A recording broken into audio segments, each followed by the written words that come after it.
Hey guys, my name's Race Alley. I'm a partner and CEO at a construction company doing about $4 million a year, and I wanted to make this video to really talk about how valuable it is to make the right decision when you're hiring or firing someone, specifically on the side of firing, at least for today. So there was an employee that we've had for about 8 years. I bought into the company only about 2 years ago, and we've been changing and growing and hiring and firing, but this individual has been with the company for 8 years, one of our longest term employees. He had 2 SCA tattoos and the exact same hat torn to shreds from the day that he came here. He was the most loyal person you can make the argument for in the entire company. However, our core values are diligence, integrity, and the golden rule. And the thing is, he met 2 of those, but he didn't meet the golden rule. And his attitude was a little bit not up to par, where he'd be arguing with people. He thinks it's funny to poke fun at people and to bash people and generally be really abrasive in his personality.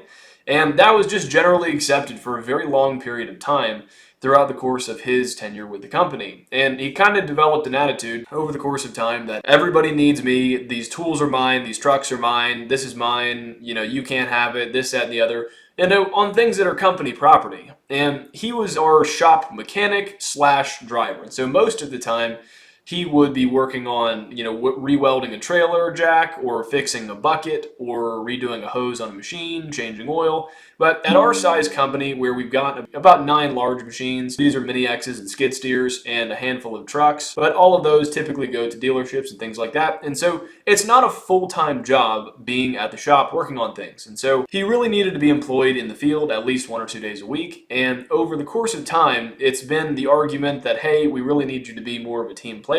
We've had lots of conversations about his attitude, and keep in mind, he is a very experienced person. He's great at pulling equipment. He's great at doing the jobs that we do. He's a wealth of knowledge, and he's a fantastic Swiss Army knife of a mechanic for our shop.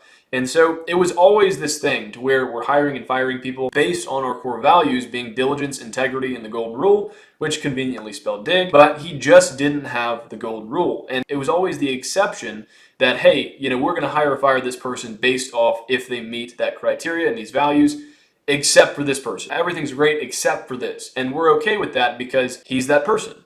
And so we had to come to a crossroads where it wasn't getting any better. I don't want to just bash and bash and bash because I think 80% of him was a fantastic employee. He really was. But that 20% of an attitude problem, it just wasn't something that we could deal with. And I will say, we did let him go about a week ago, and it's been a tremendous change of attitude at the shop. It's much easier to have people do things in the morning where he's not standing around talking to people. And also, nobody's afraid to ask anybody else for help. People are always afraid to ask him for help because just his personality was to be bashful and to be rude, to be honest with you, about how he's supposed to or not supposed to help people. I want to make this clear that if you have a company, there's so many small businesses where, we have 15 to 20 employees, depending on if you include office staff or not. And it's one of those things to where there's so many examples of this where maybe you have 3 guys or 5 guys or maybe 50 guys, I'm not sure. And there's all of these different criteria you're trying to meet as far as upholding the standards of excellence in your company. And it's really, really challenging to hire new people and to go up in the scheme of things and build a corporate ladder and build a hierarchy that really has a great impact on your company to where people can move up, they know where they're supposed to go, they can ask other people for help, and when new people come to the company, they feel welcomed, and it's a consistent onboarding process. It's a consistent expectation with everywhere in the company. It's not just a consistent expectation on this crew, but this crew's got a couple guys that really suck and are really mean. And so as long as they don't go to that one, then they're good. But you might be keeping those people there just because, well, they might be rude and they might be obnoxious and they might set a terrible example for the company and they're rude to customers, but they're really good at what they do on the job site. You just can't have those bad apples in any way, shape, or form. They might be a great apple with a word on the side, and it's just that thing's going to rot and it's going to change the rest of them as well over time. And it's going to be very hard to scale. And as well, the negative mental energy that you spend as a business owner or a manager thinking about how you can work around all of these weird negative obstacles with this person. And so just make the decision to let him go. And you might say, well, he's a really key position, and so let's find a person before we replace him, because we can't just fire him. And I will say that is such a mistake because I had a mentor tell me, and it is so true, You're never going to hire somebody else unless the position is open.